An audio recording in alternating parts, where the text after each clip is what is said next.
Alright, so a quick look at this Android tablet. The model is K80-ROW. It comes with a capacitive stylus, which I don't have here, the mouse, the keyboard, the tablet, and its carrying case. So you do get a lot for your money. I think right now it's 137 Canadian. The mouse itself is very good. It is one of those thin portable mouse, but it is surprisingly comfortable. Very great handling, very easy to lift off and reposition. The lift off distance is slightly high, but you do get used to it. The clicks are super quiet. Scroll wheel is fine as well. It is a bit clicky though. And there is a DPI switch. The DPI switch also doubles as a connection button, so just need to long press this one. Power switch is located at the bottom. The battery compartment is behind this cover, and this requires two AAA batteries, which are not included. Now the two AAA battery makes the mouse slightly heavy on one side, so slightly heavy towards the right, but day-to-day use, you don't really notice it. I think it's a really great mouse. Next we have the keyboard. So this keyboard is pretty standard with keyboard cases. It has a power switch on the top right side, also has a dedicated Bluetooth pairing button, so you don't have to remember key combination for those. It has preset for Android, Windows, and iOS, so those are mostly for the modifier keys as well as the function keys at the top. Talking about the function keys, there are an option to get standard function keys, so F1 to F12. You will have to hold Fn to get one of those, and Fn plus a modifier key and function keys won't work at all. There's no Fn lock on this keyboard. There is Fn with the arrow keys for home and page up, page down, so that is pretty useful. Typing on this keyboard feels pretty good. The keys are well spaced out, they're well stabilized, they have good travel. The keys are not super crisp though, but it's okay. The back is in metal because normally on these keyboard cases they should have a magnet to hold the keyboard, but not this one. This one just has a layer of plastic covered with TPU. Feels kind of flimsy. There's no space inside the keyboard case to hold the keyboard, so the keyboard has to be held separately. The tablet itself can be placed in pretty much any angle. There's enough friction to hold it in place. At the bottom of this tablet there is two speaker holes, so one on the left side and one on the right side. This has stereo sound. When the tablet is placed on the case like this, the sound bounces off from the bottom and comes right at you, so it sounds pretty nice. The USB-C port is located on the left side. This USB-C port do not support external display. Control are located at the top, so power plus the rocker switch. There is a camera at the back, but it's a crappy camera, doesn't worth talking about it. Now this tablet is a pretty chunky tablet, so if you haven't noticed it yet, let me peel this off and you can see how thick it is. Now this tablet has a pretty entry-level processor, so 2 performance cores, 6 efficiency core.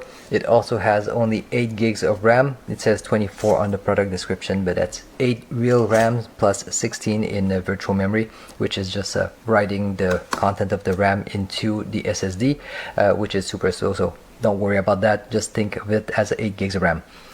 For lightweight productivity tasks, this is perfect. Browsing the web, doing online banking, answering emails, watching Netflix, Prime Video, YouTube, even playing 2D games. This is going to be perfect for that. The screen looks very nice for that as well. The sound is not super clear, but I think it's good enough.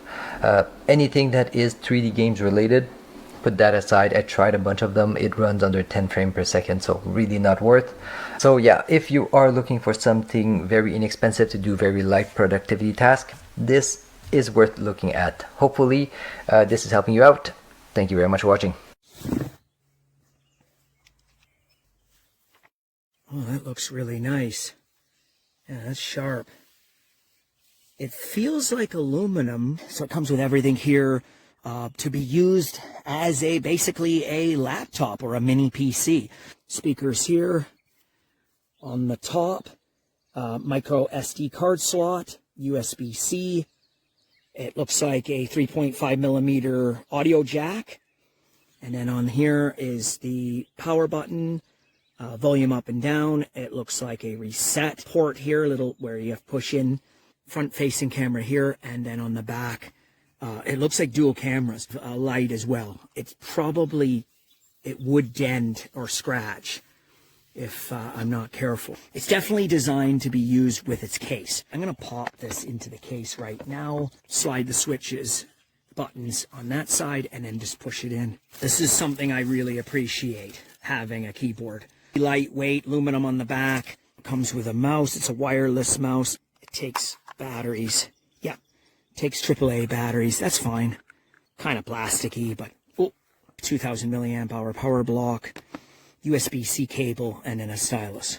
There's weight to this tablet. Looks nice. First thing I'm going to do is I'm going to charge it, and then I'm going to test it out. I've been using the tablet for over a week now, and I really like it. I've been getting some things done on this. So I've shut it down, and I'm going to show the load time.